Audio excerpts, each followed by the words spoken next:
Tidak kelihatan penontonnya ini. Mungkin karena penontonnya banyak orang timur.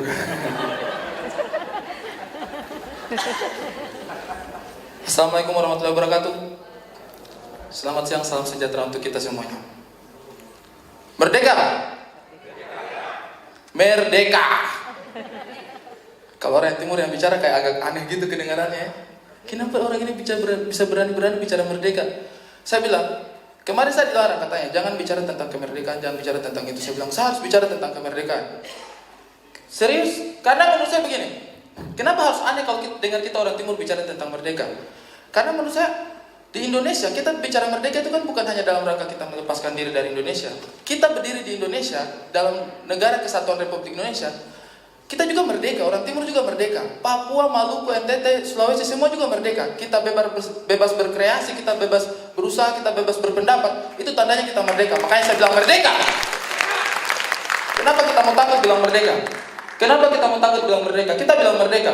Kalau misalnya di Indonesia, orang timur mau bicara merdeka saja takut-takut, itu berarti kita masih dijajah. Makanya saya bilang, orang timur harus berani bicara merdeka. Merdeka! Asik ya? Tapi nanti yang aparat-aparat sudah mulai, betul tidak ini, betul tidak ini. Oke, siapa curiga-curiga juga? Tidak.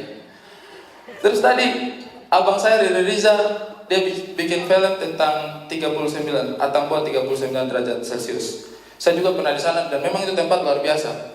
Banyak bilang orang timur itu keras-keras. Saya kasih tahu, Atambua itu belu. Dari kata dasarnya saja itu bersahabat. Makanya orang timur itu sebenarnya bersahabat. Kita di sana itu dibangun, dididik untuk bersahabat.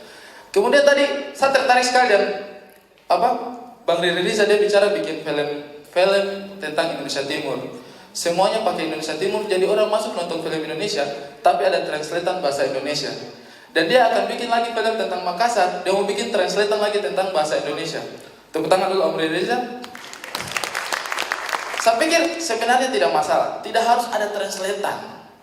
Tidak harus ada translatean. Bahasa daerah terus kenapa kalau pakai bahasa daerah? Karena menurut saya selama ini bioskop Indonesia juga itu selalu menayangkan film-film dengan bahasa daerah tanpa harus ada translatean. Misalnya apa? Lu, gue. Itu bahasa daerah. Tapi kita dipaksa menerima itu. Iya kan? Tidak ada translatean ketika orang bilang, lu udah makan, gue udah makan belum? Tidak ada translatean di situ. Terus kenapa kalau bahasa timur harus pakai translatean?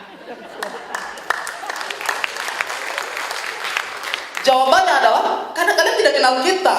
Kalian tidak tahu kita sana pakai bahasa apa. Kalian paksa kita untuk tahu, oh lu itu artinya kamu, gue itu artinya saya.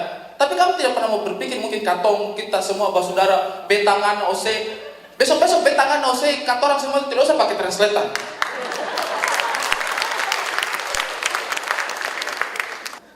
Indonesia Timur kaya, tangguh, inspiratif, luar biasa. Tadi juga ada Ibu Menteri datang di sini. Luar biasa sekali kita dapat perhatian dari pemerintah. Cuma sebenarnya ada beberapa hal sih. Bukannya apa, saya tuh kadang-kadang agak suka penasaran dengan pembangunan di Indonesia Timur. Pembangunan di Indonesia Timur menurut saya, ya kita selama ini selalu menyenangkan perasaannya kita, tapi saya pribadi sebenarnya prihatin. Ibu tadi itu Menteri Bappenas, kebetulan saya juga ini 5 tahun kerja di dunia perencanaan, di bidang perencanaan konsultan masuk hutan di Papua sana, NTT. Saya tidak seperti yang kita harapkan. Karena kita selalu dengung-dengungkan pembangunan pariwisata. Kita selalu dengung-dengungkan bahwa di Indonesia Timur diarahkan untuk mewujudkan pembangunan pariwisata. Menurut saya, begini. Apa sih yang bisa dibangun dari pariwisata di Indonesia Timur? Apa yang bisa dibangun dari pariwisata di Indonesia Timur?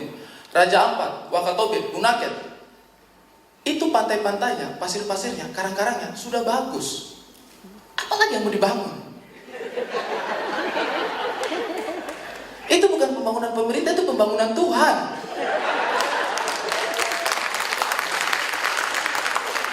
Stop tipu kami dengan pembangunan seperti itu. Tidak ada. Stop tipu kami. Stop. Jadi kita perjelas ini dulu sedikit. Saya bukannya apa-apa. Menurut saya tidak ada ceritanya. Misalnya pemerintah pusat datang ke sana terus telepon, halo kawan, yuk. Nanti tolong bawa 15 ton pasir putih, terus ini kita tanam karang-karang, nanti kita kembangkan. Tidak ada. Sudah bagus dari awal. Tidak ada kalian mau bangun di sana, tidak ada. Serius, kamu mau bangun apa di sana? Stop omong kosong sudah. Aduh. Dan saya pikir begini, gara-gara mereka selalu bangun pariwisata pantai ini, sebenarnya pada akhirnya kita orang timur itu jadi kehilangan tempat wisatanya kita. Serius. Karena di sana kan kita orang timur kalau pariwisata kemana? Mau pergi pantai juga. Saya tuh kadang-kadang suka bingung dengan konsep pariwisatanya orang-orang kota ya. Kamu pergi ke pantai, menyelam, atau kamu naik ke gunung. Kalau menurut kalian itu wisata, menurut kami itu pekerjaan.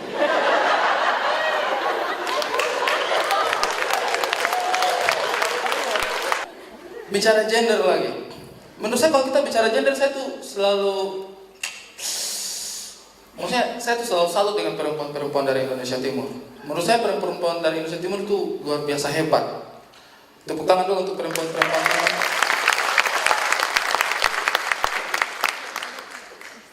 Salah satu kehebatannya itu karena tadi itu, saya lihat dengan mata kepala sendiri, ternyata untuk rumah aman KDRT itu ternyata bukan hanya untuk perempuan, tapi untuk laki-laki juga. Kenapa harus ada laki-laki? Please, ini perempuan timur, tenaganya sama. Kau pulang dari mana, Pak? Ya? Kau dari mana, Pak? Kau pergi dan gatal di mana lagi? Ya, Pak?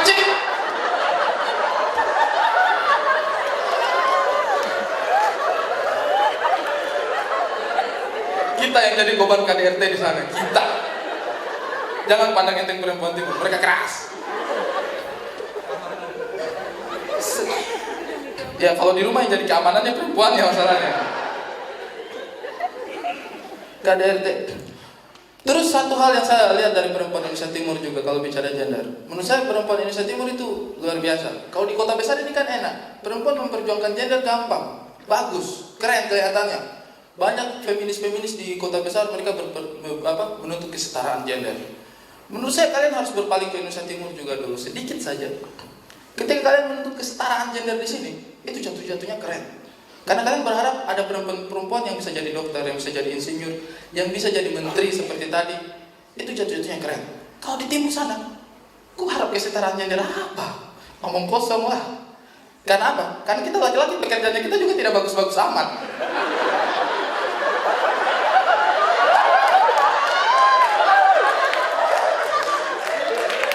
Berharap setara apa Denona?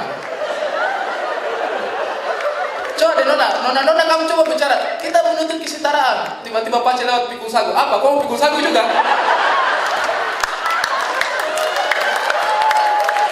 Saya Arif Riting. Selamat siang.